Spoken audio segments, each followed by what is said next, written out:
Hola amigos oyentes, bienvenidos al canal Lecturas de Poder, Escuchar, Oír, Ver. Continuamos con la lectura del libro Relatos de Belcebú a su nieto. Capítulo 34. Rusia. Todos los sucesos posteriores que tuvieron lugar durante esta última permanencia mía en la superficie del planeta Tierra y que tienen que ver con la forma anormal de existencia eseral de esos seres tricerebrados que tanto te gustan, así como muchos pequeños incidentes que me revelaron los detalles característicos de su extraño psiquismo, comenzaron del siguiente modo.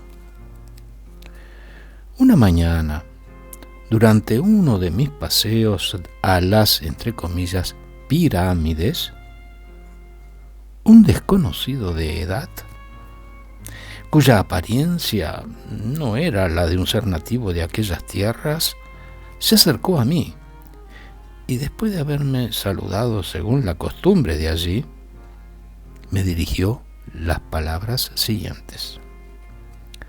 Doctor, ¿podría usted quizás hacerme el favor de aceptarme como compañero durante sus paseos matutinos? He notado que usted se pasea siempre solo por estos lugares. También a mí me gusta mucho venir aquí por la mañana, ya que estoy como usted absolutamente solo en Egipto. Me tomo la libertad de proponerle mi compañía. Como las vibraciones de su radiación no eran demasiado octalocparnianas respecto a las mías, o como dirían tus favoritos en tal ocasión, me parecía simpático. Y como yo mismo ya había pensado establecer con alguien relaciones que me permitieran descansar de vez en cuando de la mentación activa, mediante conversaciones en las que daría rienda suelta a mis asociaciones, acepté rápidamente su proposición. Y desde ese día realicé mis paseos matutinos con él.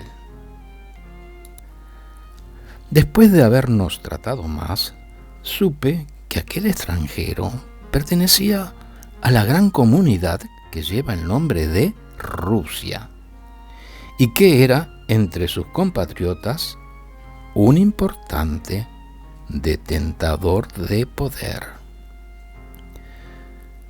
Durante aquellos paseos juntos, nuestras conversaciones versaron pronto, preferentemente, no sé por qué, sobre la falta de voluntad de los seres tricerebrados y sobre esas indignas debilidades que llaman ellos mismos vicios. Debilidades a las que se acostumbran muy rápidamente, sobre todo en nuestros días, y que acaban por convertirse en la única base en la que se apoyan tanto su existencia como la calidad de sus manifestaciones eserales. Un día, durante una de esas conversaciones, se volvió de pronto hacia mí y me dijo: ¿sabe usted, querido doctor, que en mi patria se ha desarrollado y se ha propagado considerablemente en estos últimos tiempos y en todas las clases sociales la pasión por el alcohol? Y esa pasión, como usted sabe, conduce tarde o temprano a formas de relaciones recíprocas que suelen desembocar, como lo muestra la historia, en la destrucción de las costumbres seculares y de los logros de la sociedad. Por ese motivo, varios de mis compatriotas de más discernimiento, habiéndose finalmente dado cuenta de la gravedad de la situación que se había creado en el país, se han reunido recientemente con el propósito de encontrar los medios de evitar esas consecuencias características. Para llevar a cabo su tarea, decidieron fundar una sociedad con el nombre de Comité de Protección de la Temperancia del Pueblo. Y me nombraron a mí para dirigir dicha empresa. En la actualidad, la actividad de dicho comité encargado de tomar medidas contra ese mal nacional está en plena efervescencia. Hemos hecho ya bastante, pero todavía nos queda mucho por hacer. Tras reflexionar un instante, prosiguió.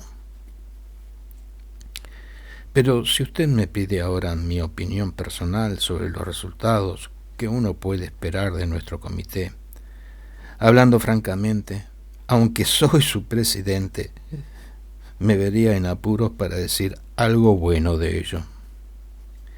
En lo que se refiere a la situación general de nuestro comité, por mi parte, mis únicas esperanzas están puestas en el azar. En mi opinión, todo el mal viene de que tal empresa está bajo la protección de varios grupos, de los que depende la realización de nuestros proyectos, y como ante cada problema y cada uno de esos grupos persigue sus propios fines, la solución de cualquier cuestión relativa a la meta fundamental del comité es siempre pretexto de discordia.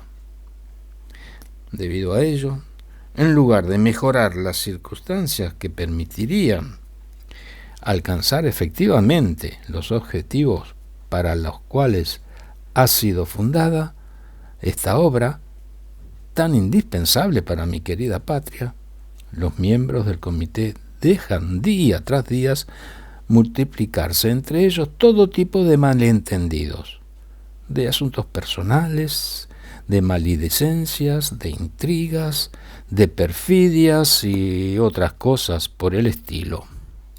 En cuanto a mí, en estos últimos tiempos he pensado y repensado tanto.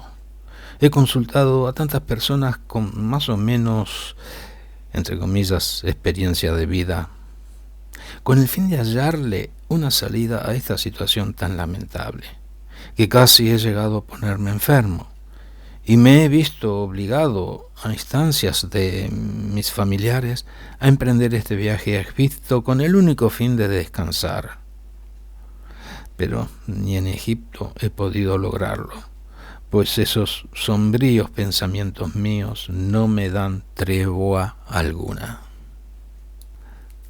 Ahora, querido doctor, ya que usted conoce el núcleo del problema que es la causa de mi presente desequilibrio moral, le confesaré francamente los pensamientos y las esperanzas internas que se abren paso en mí desde que lo conozco a usted.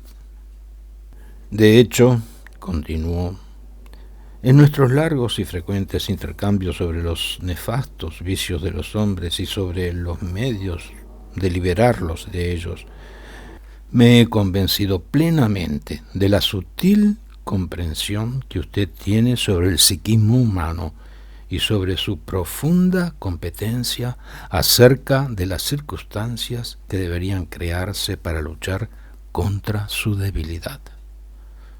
Por ello, lo considero a usted como el único hombre capaz de ser fuente de iniciativa a fin de organizar la actividad del comité que hemos fundado contra el alcoholismo y de dirigir su aplicación. Ayer por la mañana me vino a la mente una idea en la que he pensado todo el día y toda la noche. Y finalmente me he decidido a preguntarle lo siguiente. ¿Consentiría usted ir a mi tierra, Rusia, y después de haber visto sobre el terreno todo lo que allí ocurre, aceptaría usted ayudarnos a organizar nuestro comité de tal forma que aporte realmente a mi patria los beneficios para los cuales fue fundado? Luego añadió, El amor de usted por la humanidad me da valor para dirigirle esta petición y la seguridad de que no se negará a participar en esta obra, de la cual depende tal vez la salvación de varios millones de personas.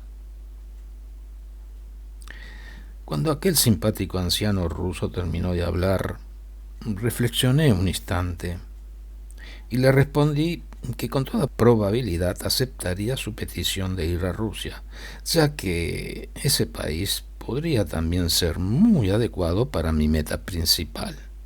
Le dije: en este momento tengo una sola meta, que consiste en elucidar a fondo, en todos sus detalles, las manifestaciones del psiquismo humano, tanto en los individuos aislados como en las colectividades. Pues bien, para estudiar el estado y las manifestaciones del psiquismo en las grandes colectividades, Rusia me vendría muy bien, pues esa enfermedad que es la, entre comillas, pasión por el alcohol, está propagada en casi toda la población de la Tierra, tal como he comprendido en estas conversaciones, y así tendré la posibilidad de hacer frecuentes experimentos con tipos variados, tanto individualmente como en grupo.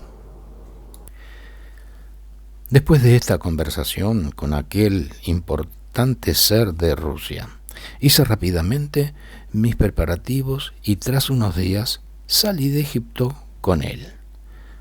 2 semanas más tarde ya estábamos en la ciudad, que era el lugar principal de existencia de aquella gran comunidad, y que en esa época todavía se llamaba San Petersburgo.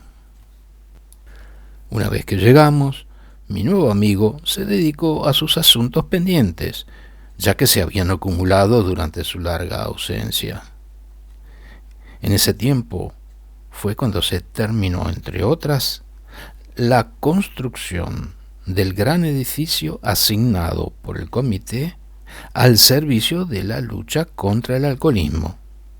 Y mi amigo se ocupó de organizar y preparar todo para lo que allí llaman, entre comillas, la inauguración del edificio, y para el inicio de las correspondientes actividades que se desarrollarían en él. Durante ese tiempo, como de costumbre, me dediqué a pasear por todas partes y a tratar con seres pertenecientes a las distintas llamadas clases sociales, a fin de conocer sus particularidades características, sus hábitos y sus costumbres. Fue entonces cuando pude comprobar por primera vez, en la presencia de los seres pertenecientes a esa comunidad contemporánea, el carácter manifiestamente dual de su ego-individualidad, entre comillas.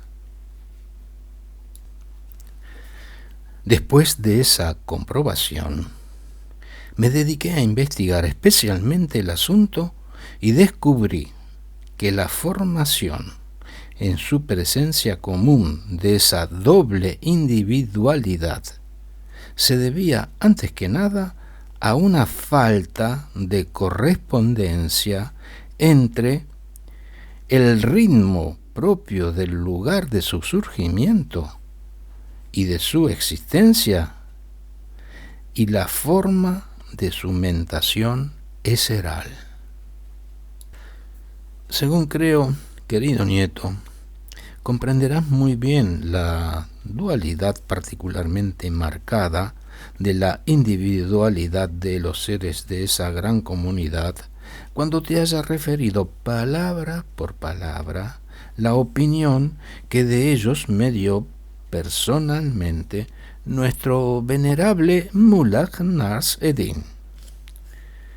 Debo decirte que durante la segunda mitad de mi última estancia entre tus favoritos, tuve más de una vez la ocasión de encontrarme con ese sabio terrestre único, Mullah Nasreddin, y de tener con él, entre comillas, intercambios de opinión sobre diversas cuestiones vitales, como dicen allí. Nuestro encuentro, en el cual él definió con una sabia sentencia la esencia verdadera de los seres de esa gran comunidad, tuvo lugar en una de las partes de tu planeta llamada Persia, no lejos de una ciudad llamada Ispahan, donde había ido yo para realizar ciertas investigaciones sobre la muy santa actividad de Asyata Sheimas y para recoger informaciones sobre la manera en que surgió por primera vez esa funesta forma de su llamada, entre comillas, cortesía, que en la actualidad se encuentra allí por todas partes. Antes de llegar a Ispahan, yo sabía ya que el venerable Mullah había salido de viaje hacia la ciudad de Talialnikon para visitar al yerno de la hija mayor de su padrino. En cuanto llegué a esa última ciudad, fui a buscarlo. Y durante todo el tiempo de mi estancia, fui frecuentemente a su casa. Sentados en la azotea, como es costumbre en ese país, discutíamos juntos todo tipo de sutiles cuestiones filosóficas. Una mañana, creo que fue el segundo o tercer día después de mi llegada allí, al ir a su casa, me sorprendió el movimiento extraordinario que reinaba en las calles. Por todas partes barrían, limpiaban, colgaban lo que llaman tapices, mantones, banderas, etc. Y pensé, posiblemente son los preparativos de una de las dos famosas fiestas anuales de esa comunidad. Una vez en la azotea, después de haber intercambiado con nuestro querido y muy eminente sabio Mullah Nasreddin los saludos de costumbre, le señalé con el dedo lo que pasaba en la calle y le pregunté de qué se trataba. En su cara se esbozó su habitual mueca benévola y, como siempre, fascinante, aunque teñida de cierto menosprecio. Se disponía a decir algo cuando en el mismo instante retumbaron en la calle los clamores de los pregoneros públicos y el galope de numerosos caballos. Nuestro sabio Mullah se levantó pesadamente sin decir una palabra y, tomándome por la manga, me condujo al borde de la azotea. Allí, guiñando maliciosamente el ojo izquierdo, atrajo mi atención hacia la enorme cabalgata que pasaba a toda velocidad, compuesta principalmente, como lo descubrí más tarde, de seres llamados cosacos, pertenecientes a la gran comunidad de Rusia. En el centro de aquella enorme cabalgata iba una calesa rusa, uncida por 4 caballos, que conducía un cochero, a quien su extraordinaria corpulencia daba un aire imponente. Ese aire imponente, muy al estilo ruso, se debía a unos cojines colocados debajo de su ropaje en ciertos lugares apropiados. En la calesa iban sentados 2 seres. Uno de ellos tenía el aspecto característico del país, Persia, mientras que el otro era lo que se llama un típico, entre comillas, general ruso. Una vez que la cabalgata hubo pasado, el mulaj pronunció primero su dicho favorito: así debe ser.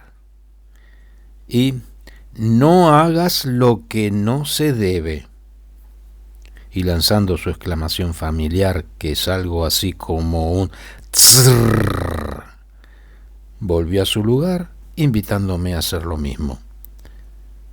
Después de atizar en su kalian las brasas de carbón de leña, dio un profundo suspiro y pronunció la siguiente retahíla que, como siempre, no era inmediatamente comprensible. En este instante acaba de pasar, escoltada por un gran número de pavos de pura raza, una corneja de este país, importante ciertamente y de alto vuelo, pero ya muy desplumada y bastante arrugada. En estos últimos tiempos, además, las cornejas de alto rango de este país no dan ya un solo paso sin esos pavos de raza, pues acarician evidentemente la esperanza de que sus plumas, cuyos lastimosos restos se encuentran así constantemente en el campo de las poderosas radiaciones de esos pavos, se reafirmarán quizás un poco y dejarán entonces de caérseles. No comprendí nada de lo que acababa de decirme, pero conociendo ya su costumbre de expresarse primeramente de forma alegórica, no me sorprendí en absoluto y me abstuve de preguntarle, esperando pacientemente sus sabias posteriores explicaciones. De hecho, después de su retahíla y cuando el agua de su kalian hubo terminado de borbotear, me dio, con la sutil causticidad que le es propia, la definición de toda la presencia y de la esencia misma de los seres de la comunidad contemporánea de Persia. Me explicó que él comparaba a los seres de esa comunidad de Persia con los pájaros llamados cornejas, y los seres de la gran comunidad de Rusia, de los que se componía el cortejo que acababa de galopar por la calle, con los pavos. Después desarrolló su pensamiento en una larga disertación del siguiente modo. Si analizamos imparcialmente el promedio estadístico de las comprensiones y de las representaciones que han adquirido los hombres de la civilización contemporánea, comparando entre sí los pueblos de Europa y de los demás continentes, y si establecemos una analogía entre los pueblos y las aves, los hombres que surgen y existen en el continente de Europa y que representan el kit de la civilización actual deberán ser llamados pavos reales, nombre del ave cuya apariencia es la más bella y la más suntuosa, mientras que los hombres de los demás continentes deberían ser llamados cornejas, nombre del pájaro más sucio y más inútil. Pero en cuanto a aquellos de nuestros contemporáneos que encuentran en el continente de Europa las circunstancias necesarias para su surgimiento y luego para su formación, pero más tarde existen y por consiguiente son, entre comillas, rellenados en otros continentes, e inversamente, también los que surgieron en otro continente y son rellenados bajo las formas y las circunstancias reinantes en el continente de Europa, no podrían ser comparados con ninguna otra ave mejor que con el pavo. Mejor que ninguna otra ave, el pavo representa algo que no es ni carne ni pescado, sino que es en sí, como suele decirse, mitad y cuarto más 3/4. Los mejores representantes del pavo son los habitantes contemporáneos de Rusia, y es precisamente con volátiles de ese género que estaba escoltada esa corneja, una de las más importantes del país, que acaba de pasar como una tromba ante nosotros. Y ciertamente, los rusos se corresponden de manera ideal con esa original ave que es el pavo, como lo voy a demostrar. Puesto que surgieron y se han formado en el continente de Asia y sobre todo tienen una herencia pura, tanto orgánica como psíquicamente, forjada en muchos siglos en las circunstancias de existencias que reinan en ese continente, poseen bajo cualquier punto de vista naturaleza de asiáticos y por consiguiente deberían ser también ellos cornejas. Pero como en estos últimos tiempos se afanan mucho por convertirse en europeos y con ese fin, entre comillas, se rellenan lo mejor que pueden, dejan poco a poco de ser cornejas. Y puesto que, según ciertos datos, obviamente conformes con las leyes, no pueden, sin embargo, transformarse en verdaderos, entre comillas, pavos reales. Son, como ya dije, unos perfectos pavos.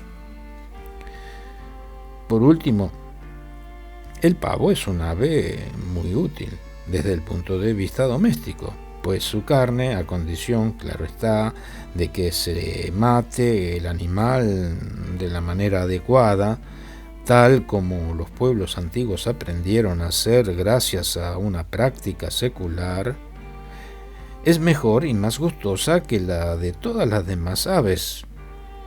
Por el contrario, en vida, el pavo es un ave muy extraña, de un psiquismo muy particular, que desafía toda comprensión, incluso aproximada, y sobre todo por parte de nuestra gente, con su razón medio pasiva.